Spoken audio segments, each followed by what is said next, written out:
2부 주제 토론은 제가 오늘 예고 방송도 하면서 방송을 드렸었어요. 그래서 한국과 중국에서 바라보는 조선조, 이거를 좀 생각을 한번 해보자. 그래서 마침 그 서울에 있는 모 대학의 사회과학부문의 박사과정을 밟고 있다고 그래요. 저하고는 좀 통화를 했었는데, 한국에 유학으로 온 지는 한 6년 가까이 됐고, 그래서 그냥 이렇게 하다가는 정말 이 조선민족도 망하고 결국은 한국도 망할 수밖에 없다. 특히 이제 한국에 또 한국인들에 대한 그런 부분을 아주 뭐랄까요, 비판적이랄까 뭐 그런 식으로 썼는데, 뭐 이거는 좀 방송을 보니까 많이 보셨더라고요. 그래서 내용은 내가 여기서 다시 언급해서 말씀을 드리지는 않는데 다들 보셨죠? 네. 내용을. 한번 이런 식견에 대해서 좀 어떻게 생각하시는지 한번 좀 들어보도록 하겠습니다. 네. 제가 우리 국장님이 자료를 보내주셔가지고 제가 오늘 학교에서도 한번 쭉 봤는데 이게 86페이지인가 그러더라고요. 마지막이. 거의 책 한 권. 예. 그래서 보니까 그 이분이 그 공부하는 입장인데 이제 학술적인 논문이어서 체계적으로 서론, 본론, 결론 이렇게 쓴 게 아니고 그 신변 잡기 막 이런 얘기를 했다 저런 얘기를 했다가 뭐 예를 들면 의료개혁에 대한 얘기를 했다가 악담 수준. 예, 또 그 음식 문화에 대해서 얘기했다가 뭐 문재인 대통령이 뭐 중국 가서 혼밥을 먹었다는 얘기라든가 또 요새 뭐 마라탕 얘기도 했다가 또 한국 정치 얘기를 했다가 이게 막 왔다 갔다 이 얘기를 많이 했더라고요. 그래서 이제 한국은 이제 망할 거다 이렇게 주제가 자기가 그 예상을 하는 게 적중률이 높은데 한국이 망할 거다라고. 근데 이제 우리가 눈여겨서 그 보는 것 중에 이제 올바른 것도 있지만 틀린 부분이 많이 있더라고 사실. 예를 들면 한국 사람들은 뭐 독창성이 없고 의존적이고 뭐 막 이런 얘기 배타적이고 부지런하지도 않고 이런 얘기를 많이 했는데 그런 하나하나에 대한 토론이라는 건 좀 하기는 좀 그렇고 우리가 좀 하나 알아야 될 부분이 그 2월 달에 그 신문이 뭐냐면 홍콩에서 나오는 신문이었는데 그 사우스 차이나 모닝 포스트라고 홍콩에서 나오는 영자 신문인데 여기에 우리 소수민족을 총괄하는 부서가 있어요. 이름이 뭐냐면 국가민족 사무위원회라고 중국 소수민족을 총괄하는. 근데 여기 책임자가 한 말이 소수민족들을 강하게 통제를 해야 된다. 출판 문화, 인터넷 이런 거 온오프, 온라인, 오프라인 이런 것도 소수민족을 통제를 해야 된다라고 이 얘기를 해요. 뭐냐면 그 중국에 지금 중국 인구가 14억 967만 명이에요. 2024년이 14억 1000만 명 정도. 근데 여기에 보면 55개 소수민족이 살고 있거든요, 지금. 55개. 근데 이 중에 한국이 이제 조선족이 한 소수민족이에요. 근데 이 비율이 그 9% 되더라고요. 그러니까 이게 상당히 많은 거예요. 1억 2천 정도 되는 거예요. 어마어마한 55개 민족이 살고 있는 거예요, 중국 내에. 우리 선생님도 저희 동포야. 국적을 가지고 있기 때문에 중국에. 근데 이제 우리가 가만히 생각해 보면 본인이 선생님이 중국 사람이라고 생각을 하는 거죠. 이제 민족들은 사실 이제 이중 정체성을 가지고 있어요. 대체적으로 이제 아마 근데 이제 우리말을 모르는 그 지금 청년들이 있어요. 예. 걔들은 아마 우리하고 조금 다른 것 같더라고요. 이제 우리가 일단은 우리 언어를 알면 이제 되게 우리가 이제 우리 조선족 마을에서 태어나 자라기 때문에 그 첫 언어가 조선어예요. 한국어예요. 그리고 이제 학교 가서 이제 중국어 배우고 사회 진출해 중국어 배우는 그런 구도거든요. 대체적으로 우리 세대만 해도 그러면은 이제 정체성이 이제 이중 정체성이 되는 게 이제 객관적이고 그거를 이제 꼭 그걸 뭐 정치적으로 중국인이나 한국인이나 이렇게 따지는 게 아니고 예를 들면 조선족이라는 단어를 조선족 우리 세대는 굉장히 자부감이 있는 굉장히 우리는 이 언어를 조선족이라는 굉장히 우리는 좋게 생각해요. 사실은 우리한테는 이 조선족이라는 게 우리의 그 긍지감, 자부심이 다 들어가 있는 우리 선배들의 어떤 땀과 피와 정열과 꿈이 다 들어가 있는 언어거든요. 근데 이제 한국에서 제가 이렇게 글들 보면 그 이제 우리 동포란 표현을 이해는 해요. 근데 이제 조선족들이 왜 조선족이란 언어를 쓰는지를 좀 이해를 잘 못 하시는 것 같더라고요. 근데 그거는 뭐 이제 방법 없는데 근데 이제 그 이제 정체성 얘기가 나온 부분에서 그거를 계속 이제 질문 자체가 때로는 참 문제에 곤혹스럽게 만나 봐요. 뭐 중국인이냐, 뭐 한국인이냐, 뭐 축구 살 때 어디를 이제 뭐 응원하냐 이런 걸 좀 상당히 곤혹스럽게 하는 그런 질문들이거든요. 근데 저는 언어가 굉장히 중요하다 봐요.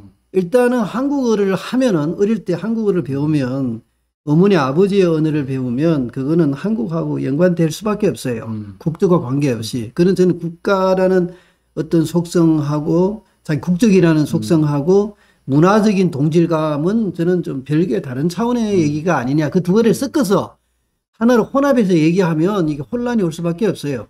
그러니까 맞아요. 문화적으로 우리가 공감을 가지는 거. 그 저 같은 경우도 이런 중국어를 배우고 후에 중국 사회에 살았잖아요. 그 어릴 때는 그걸 못 느꼈는데 나중에 사회생활을 오래 하니까 중국 문화, 중국 그 한족들에 대한 공감대가 굉장히 강해요. 저는 대림에 와도 조선족들 보아도 좀 특별히 이제 주말에 막 술 마시고 비틀거리는 거 보면 굉장히 저는 마음에 막 울고 싶은 마음이 들어요. 아니, 한국 사람도 그래요. 술 먹으면. 아, 근데 모르게 제 눈에는 이제 한국 사람이 잘 안 보이고 제 눈에는 이제 조선족들이 눈에 들어온단 말이에요. 여기 뭐 12번 출구 보면 뭐 주말 되면 막 술 마시고 하고 소리 지르고 막 뭐 이렇게 하고 막 이런 거 보면 저는 울고 싶어요.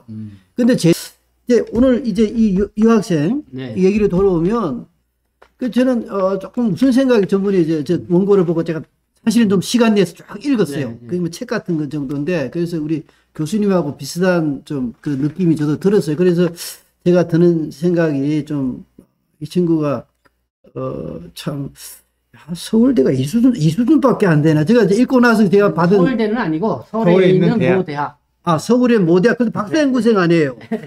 박사과정 하는 친구가 이 정도 논리력이 없느냐 하는 게 제가 굉장히 놀랐어요. 제가 볼 때는 이거는 이 전혀 논리성이 없어요.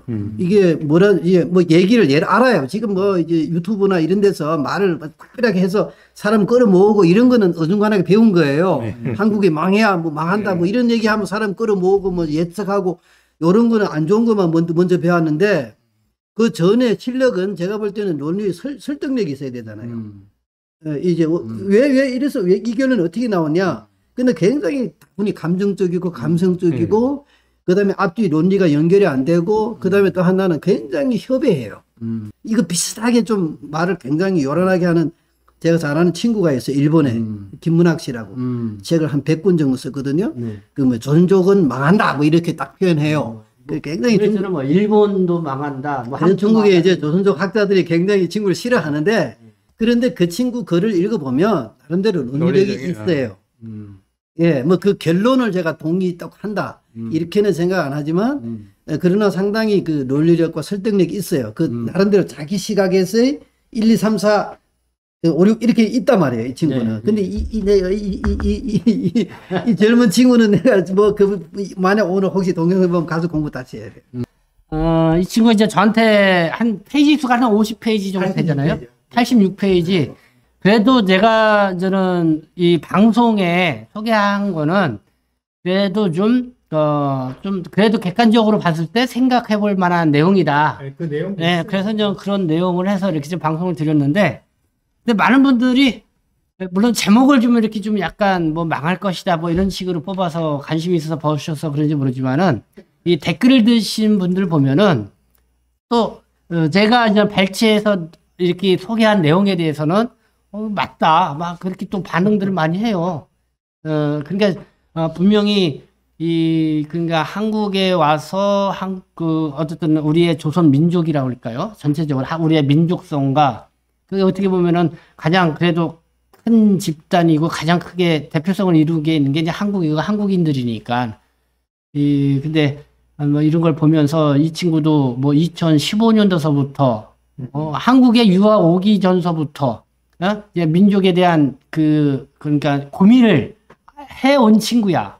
그래서 이제 한국에서 이제는 어떤 사회과학 부문을 하는데, 근데 한국에 와서 실제적으로 자기도 연구하면서 이렇게 했지만은, 좀 뭐 한국인에 대한 실망? 어떤 뭐 그런 것들이 좀 눈에 많이 띄고, 뭐 정책적으로 또 우리 이 조선족 동포들이 그렇잖아요. 한국에 와서 정말 모국이라고 뭔가 좀 이렇게 앉는데 와서 다 보니까 냉대요, 차별이요, 뭐 그런 게 있잖아요. 그게 어느 정도 통하는 부분이 있는 거예요.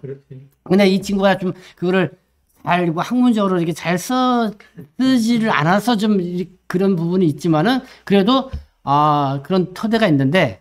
근데 그런 부분이 있는 것 같아요. 그 느낌 중에 저도 아까 그 이방인이라는 표현을 썼잖아요. 근데 제가 이제 참 배운 것 중에 제일 큰 게 뭐냐면 확실히 중국하고 시스템이 다르다.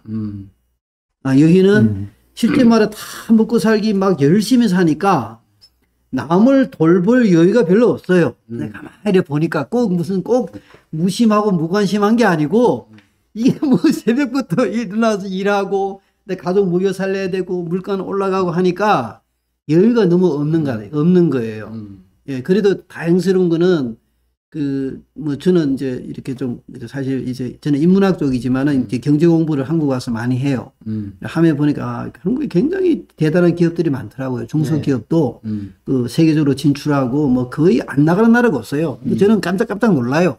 중소기업 중에도 정말 대단한 그러면 그런 기업들의 창의성, 그 다음에 돌파력, 그 다음에 그 용기, 그리고 정말 그 목숨 걸고 막 정말 뭐 세상 어디 아프리카 뭐 중남미 어디 막 오지에 들어가서 막 그 시장 개척하고 이런 분들 있잖아요. 정말 존경스럽고 뭐 조선족들도 사실 중국에서 그랬거든요. 옛날에 똑같은 정신이에요.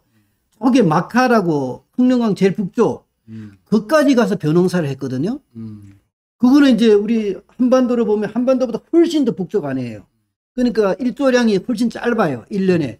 그런 데까지 그 이제 벼를 개발해서 거기까지 벼농사를 해서 전체 동북 지역에 완전히 그 경제 구조를 바꾼 게 조선족이거든요. 근데 그런 정신을 이제 한국 와서 그런 기업들 통해서 이제 보면서 조선족들도 특별히 이제 공부하는 청년들은 정말 그런 걸 봐야 된다고 저는 봐요. 배워서 정말 뭐 어떤 같은 언어와 문화를 가진 자부심. 옛날에 우리가 조선족이라 해서 자부심을 가졌잖아요. 그러면 이제 좀 더 넓혀서 여기 이제 한국 문화나 또 한국의 기업 정신에 이런 거에 대한 자부심도 좀 가지고 배우고 했으면 뭐 훨씬 좋지 않을까. 이제 어쨌든 뭐 그런 좀 차세대라고 할까요? 이 차세대하고는 좀 이런 자리에도 와서 같이 좀 이야기도 나눌 수 있는 뭐 그렇게 해서 그런 장소도 됐으면 좋겠다. 생각이 들고. 자, 우리 여기도 한마디씩 그 한국의 조선족의 한국 사회에서 생각하는 거 어떻게 생각하는지 한마디 좀 해줄 수 있어요? 그 방송 보셨어요? 어느 방송? 예, 방송 봤어요. 네. 방송 보고 제가 어떻게 그 전체적인 뭐 내용은 제가 보지는 못했고 이제 그 유튜브 방송에서 하는 내용을 제가 봤는데 그 어떤 부분은 좀 공감하는 부분도 있고 어떤 부분은 좀 과격한 부분들도 있고 그리고 아직 그 한국 사회 와서 전체적인 그 이해가지 부족하다 거기까지 그것도 공감하고 그런데 전 조금 유감스러운 거는 두 분이 말씀하신 중에 좀 지나치다 저는 생각해요.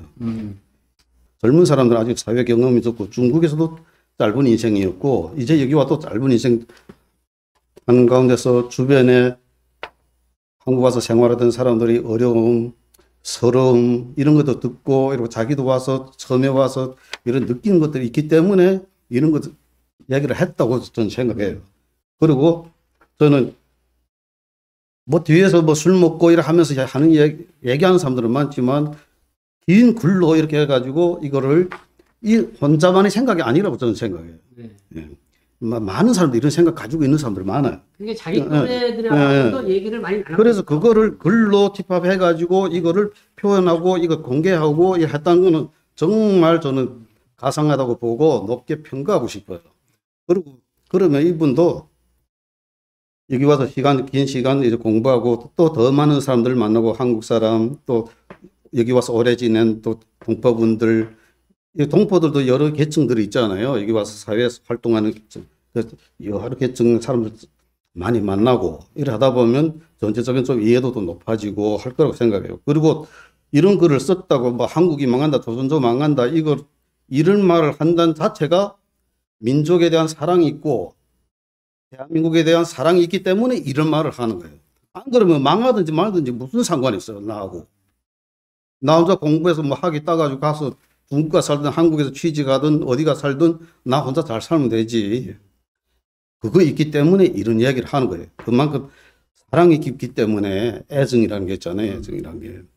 그래서 우리 조선족의 소위 말하면 지성인 혹은 조선족의 희망인 박사 연구생 이 수준밖에 안 되냐 하는 거는 뭐 제가 교만해서 하는 얘기가 아니고, 지성인이라면 이제 그 결론을 함부로 내리면 안 돼요. 질문을 해야 돼요.